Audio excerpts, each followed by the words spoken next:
በኢትዮጵያ የዘመናዊ ትምህርት ጅማሮ ከ100 ዓመት በላይ ቢያስቆጥርም ተደራሽነቱ ግን ለበርካታ ዓመታት በትምህርት ዘርፍ የሚፈለገው ውጤት እንዳይመጣ እንቅፋት ሆኖ ቆይቷል። አሁን በዚህኛው ዘመን ደግሞ ተደራሽነቱን ማሳደግ ቢቻልም ጥራት ግን የዘርፉ ፈተና ሆኖ ቀጥሏል። በኢትዮጵያ የትምህርት ጥራት እንዳይረጋገጥ እንቅፋት ከሆኑ ዋነኛ ምክንያቶች መካከል ደግሞ የትምህርት መሰረተ ልማት አቅርቦት ሲሆን አብዛኞቹ በመላ ሀገሪቱ የሚገኙ ትምህርት ቤቶችም የዚሁ ችግር ሰለባ ናቸው። በሀገራችን ካሉት 49,000 ግድም የመንግስት ትምህርት ቤቶች ውስጥ ትምህርት ሚኒስቴር የትምህርት ቤቶችን መሰረተ ልማት አመቺነት በ4 ደረጃ መድቦ 86% በላይ የሚሆኑት የአንደኛና መካከለኛ ደረጃ ትምህርት ቤቶችና ከ71% በላይ የሆኑት ሁለተኛ ደረጃ ትምህርት ቤቶች ለትምህርት ቤትነት የማይመጥኑ ወይንም ፍጹም ከደረጃ በታች ናቸው። ይህንን ችግር ለመቅረፍና የትምህርት ጥራትን ለማረጋገጥ መንግስት ባለፉት ዓመታት የተለያዩ መርሃ ግብሮችን በመቅረጽ እየሰራ ሲሆን በ2015 ክረምት ላይ ይፋ የተደረገው ትምህርት ለትውልድ ሀገር አቀፍ ንቅናቄም ተጠቃሽ ነው።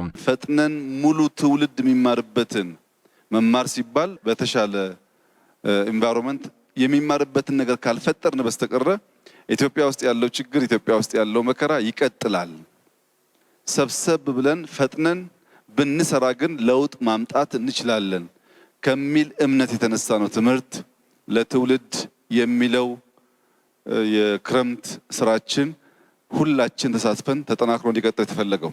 ሀገር አቀፉ ንቅናቄ የቀድሞ ተማሪዎችንና የመላ ማህበረሰቡን ድጋፍ የሚሻ እንደሆነም የኢፌዴሪ ጠቅላይ ሚኒስትር ዶክተር አብይ አህመድ ንቅናቄውን ባስጀመሩበት መድረክም እንዲህ አሳስበው ነበር። በየትኛውም የኢትዮጵያ ጫፍ የተማራችሁ ሰዎች አሁን እነዚያ ትምህርት ቤቶች ያሉበት ሁኔታ የእናንተን ድጋፍ ይፈልጋሉ።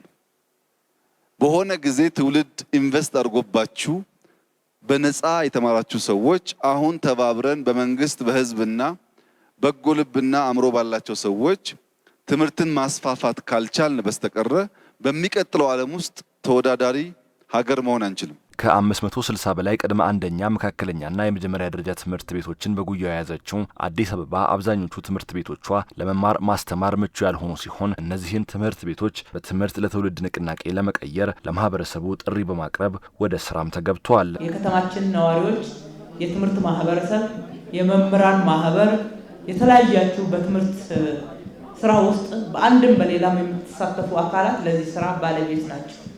ከምንም በላይ ደግሞ ትላንት የተማራችሁበትን ትምህርት ቤት ዛሬ ትልልቅ ሰዎች ያደረጋችሁ መነሻችሁን እንዳዘነጉ ብለን ለቀድሞ ተማሪዎች ጥሪ እናቀርባለን። በዚህ መሰረትም 2 ዓመት ባልሞላ ጊዜ ውስጥ በከተማዋ የሚገኙ በርካታ ትምህርት ቤቶችን ማደስና ምቹ ማድረግ የተቻለ ሲሆን ባለፉት 6 ወራት ደግሞ በትምህርት ለትውልድ ንቅናቄ በተለያየ አኳኋን ከ4 ቢሊዮን ብር በላይ በመሰብሰብ የትምህርት ግብዓትን የማሟላት ስራ መሰራቱን የከተማ አስተዳደሩ ከንቲባ ወይዘሮ አዳነች አቤቤ የዚህን በጀት ዓመት የ6 ወራት እቅድ አፈጻጸም ሪፖርት ባቀረቡበት ወቅት አመላክተዋል።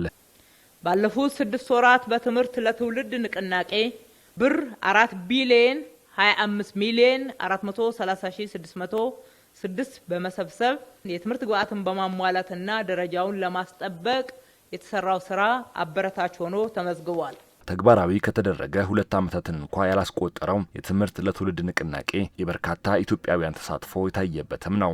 ይሄ የትምህርት ለትውልድ እንቅስቃሴ ለኛም በጣም በሚገርም ሁኔታ ማህበረሰቡ ትምህርት ቤቶችን ለማሻሻል ምን ያህል ፍላጎት እንዳለው ያየንበት በአንድ ዓመት ጊዜ ውስጥ በአይነትና በገንዘብ አዋጥቶ ኢትዮጵያውያን ለትምህርት የሚሰጡት